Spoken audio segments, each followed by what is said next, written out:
नमस्कार दोस्तों। आज की खबर बेहद खास है क्योंकि भारत ने अपनी राष्ट्रीय सुरक्षा को नई ऊंचाइयों पर ले जाने के लिए एक ऐतिहासिक फैसला लिया है। भारत ने अपने स्पेस बेस्ड सर्वेलेंस 3 प्रोग्राम की टाइमलाइन को 4 साल से घटाकर सिर्फ 2 साल कर दिया है। यानी अब 52 जासूसी सैटेलाइट्स 2026 के अंत तक अंतरिक्ष में होंगे।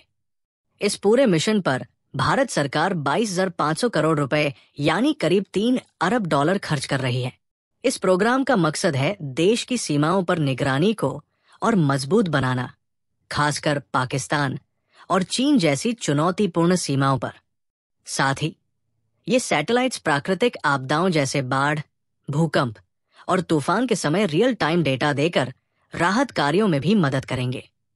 इस मेगा मिशन में इसरो अकेला नहीं है। इसरो 21 सैटेलाइट्स बनाएगा, जबकि बाकी 31 सैटेलाइट्स का निर्माण करेंगी 3 प्रमुख प्राइवेट कंपनियां, अनंत टेक्नोलॉजीज, सेंटम इलेक्ट्रॉनिक्स और अल्फा डिजाइन। इन्हें रक्षा मंत्रालय ने आदेश दिया है कि वे सैटेलाइट डेवलपमेंट को 12 से 18 महीनों में पूरा करें। यानी काम की रफ्तार अब दोगुनी हो चुकी है।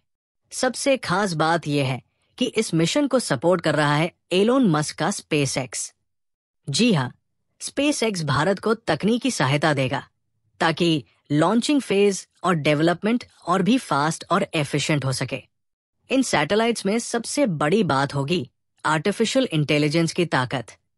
ये सैटेलाइट्स एक दूसरे से इंटरैक्ट करेंगे, डेटा शेयर करेंगे और मिलकर दुश्मनों की हर गतिविधि पर सटीक नजर रखेंगे।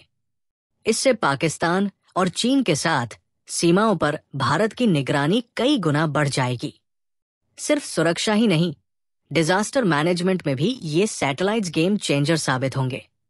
बाढ़, भूकंप, तूफान जैसी आपदाओं में ये रियल टाइम डेटा देकर जान और माल बचाने में अहम भूमिका निभाएंगे। इस मिशन में प्राइवेट कंपनियों की बड़ी भागीदारी है।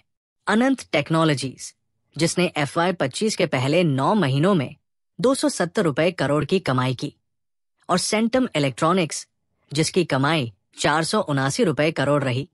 ये दोनों कंपनियां इस पब्लिक प्राइवेट साझेदारी की रीढ़ बन गई है। अल्फा डिजाइन, जो 2019 में अडानी डिफेंस द्वारा खरीदी गई थी, पहले ही इसरो के साथ काम कर चुकी है। लेकिन सवाल भी उठ रहे हैं, क्या सिर्फ 2 साल में 52 सैटेलाइट्स बनाना और लॉन्च करना, वो भी AI टेक्नोलॉजी के साथ, वाकई संभव है? क्या क्वालिटी और टेस्टिंग से समझौता नहीं होगा? इसरो भले ही स्पेस मिशन में अनुभवी है, लेकिन इस स्तर पर प्राइवेट सेक्टर की बड़ी भागीदारी नहीं है और ये अनुभवहीनता प्रोग्राम की सफलता पर असर डाल सकती है। साथ ही ध्यान इस बात पर भी देना जरूरी है कि पाकिस्तान पर फोकस करते हुए कहीं हम चीन को नजरअंदाज न कर दें। चीन भी अंतरिक्ष क्षेत्र में तेजी से आगे बढ़ रहा है और उसकी चुनौतियां पाकिस्तान से कहीं ज्यादा गंभीर है।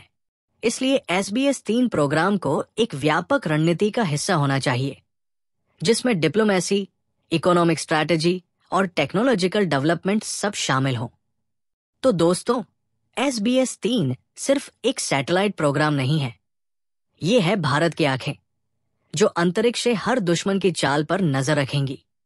ये मिशन दर्शाता है कि भारत अब सुरक्षा में सिर्फ रिएक्टिव नहीं, बल्कि प्रोएक्टिव अप्रोच अपना रहा है।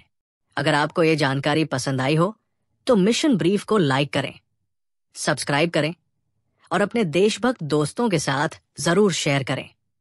जय हिंद, वंदे मातरम।